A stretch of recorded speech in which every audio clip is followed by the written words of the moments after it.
Hello all, welcome to this video. I'm in San Pancho in Mexico, which is just a town over from Sayulita. Rather than do one where I walk around the town and stuff, I'm actually going to do like an FAQ, just answering some questions that I've had from people that want to know about Mexico or traveling solo or something like that. So that's what this video is about. So first up, is traveling Mexico expensive from like a British point of view? It's more expensive than say Thailand or Cambodia or Vietnam, because those are super cheap. I would say that some things here are a lot cheaper and a lot more expensive than traveling in Southeast Asia. Let's say, for example, alcohol here is way cheaper, but food on the whole is kind of like the same price, maybe a bit more expensive. Accommodation here is a lot more expensive than in Asia, like a lot more.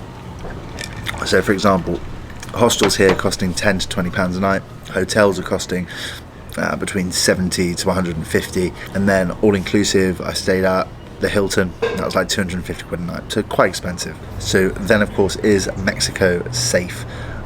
In the touristy parts it's incredibly safe. You know, the only bother I've had here in 5 weeks has been from the police when they searched me for drugs when I didn't have any drugs on me. So yeah, you know, you hear all these stories about gang activity and cartel stuff, but really that's not prevalent in touristy areas. It's kept very clean because obviously they want the tourist money. There was this one night where I got really drunk in Puerto Vallarta, and I walked like 6 miles to a really rough end of town. And even then, you know, nothing bad happened to me. I was obviously pissed. And I guess you could say it's tempting fate, but after that experience, I think that Mexico feels very safe indeed. So where should you fly into? I flew into Puerto Vallarta, but you can also fly into Cancun or to Mexico City. If you get one of the Puerto Vallarta or Cancun flights, it can be as cheap as £300 return. So proper value to go, you know, like 7,000 miles for the cost of a train ticket from London to Glasgow.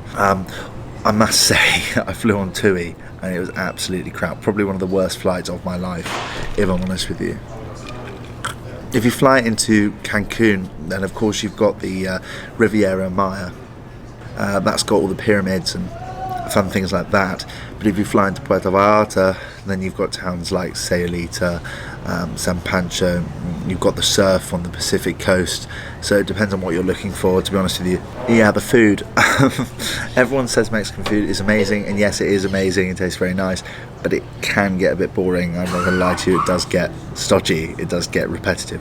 So make sure you spice things up, maybe even cook for yourself if you're staying in hostels and stuff and want to save a bit of cash. But the food costs, if you're going to eat nice food, you're going to pay a lot of money, and if you're going to eat not very nice food, you won't pay a lot of money. I got really bad food poisoning in my like 4th week here. I thought I was going to die, but then after that I was feeling fine, and then my appetite came back. However, I could probably go the rest of my life without eating a taco. I know that's really bad to say, but the drinking culture here is huge. You'll see people drinking at like 10 o'clock in the morning with a beer, maybe even earlier. Tequila obviously made here, mezcal made here, both delicious, tequila as well. So if you don't speak any Spanish, then you're sometimes okay in very touristy places, but really you should learn Spanish. I don't speak Spanish, but I'm trying my best to pick some up as soon as I can, because sometimes it is difficult when you don't speak Spanish.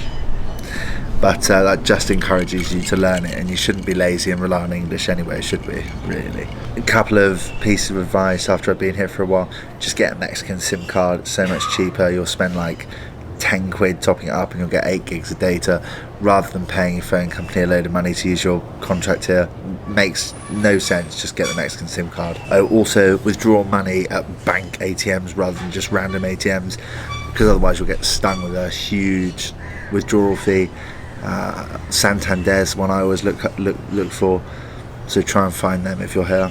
I'll definitely travel by bus as well. It's a cheap and easy way to get around. You don't need to fly everywhere, you don't need to get a taxi, you don't need to do that. Use a bus, you'll save a lot of money, and they're actually quite nice, to be honest with you.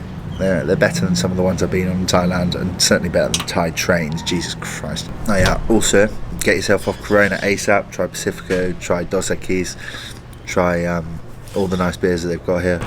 So if you're looking for a place to just get out of the UK, solo travel for a bit, or go with your partner, or go with some friends, Mexico certainly is a great option. At the moment, there's not really any COVID restrictions here, and that is so refreshing compared to, you know, Europe and the way life's changed so much there.